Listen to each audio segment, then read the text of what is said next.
Good morning po sa ating lahat at nandito po tayo ngayon sa aking munting gulayan at ito nga po mayroon akong pandito pasabog kumbaga first time ko po magtanim po dito ng upo at ito nga po nasertihan naman at ito naparami po yung bunga. Ano, gusto niyo pang humingi? Siyempre pagbibigyan ko po kayo. Ito po may malaking bunga na po dito. Halika, lapit ka dito. Ayan. Ito po, first time ko po magtanim po dito ng upo sa aking gulayan at ito nga po napakaswerte ko po at namunga po ng napakarami sunod-sunod po. Ito po yung una ng bunga ito. Yan. Ito parang napasokan to ng medyo may sira ng uod siguro to, hindi na lumaki. At ito nga po yung mga kasunod na bunga. Ayan po, masaya po ako ngayon at nakikita ko naman po yung kahit na pagod na ako sa pagtatanim, ito po namunga. Diba? Tanggal ang pagod ko. At dito po sa kabila niyan, dito po, may tanim pa akong ampalaya dito. Halika. Dito tayo. Ayan. So, itong pong ampalaya to, medyo malilit yung bunga. Iwan ko kung saan ko ito nakuha. Ayan, may sira oh. So, dapat to paglabas pa lang ito, dapat nilalagyan ng papel. Binabalot o kaya plastic para hindi pasukan ng mga uod. Ito nga po. Okay.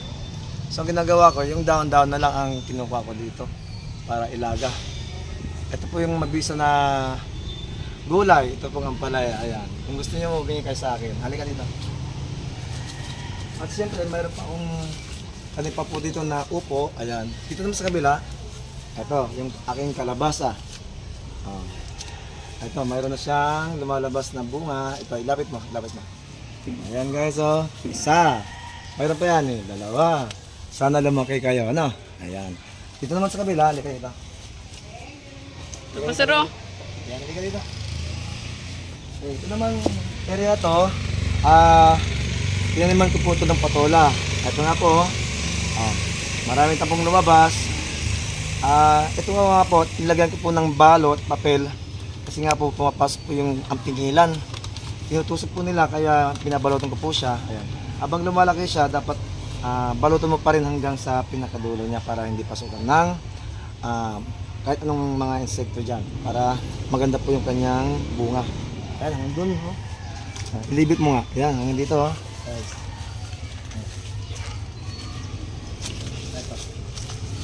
Ayan, maluwang po itong ginawa kong gapangan ng aking akyatan ng aking tanim na ito patola. Ito oh. Ito sira na oh. Napabayaan ko yung bunga niya oh. Wala na to. Tanggalin na natin. Ito pinasukan na po ng mga uod oh. Ayan. Wala na. May pakinabang pa naman konti. Pero tinanggal ko na. Marami pa to yung mga susunod na bunga niya. So yan muna guys ang aking may papakita sa inyo dito po sa aking gulayan sa Paralan. At abangan nyo po, marami pa akong tanim dito na bagong tubo. So hanggang sa muli guys, paalam.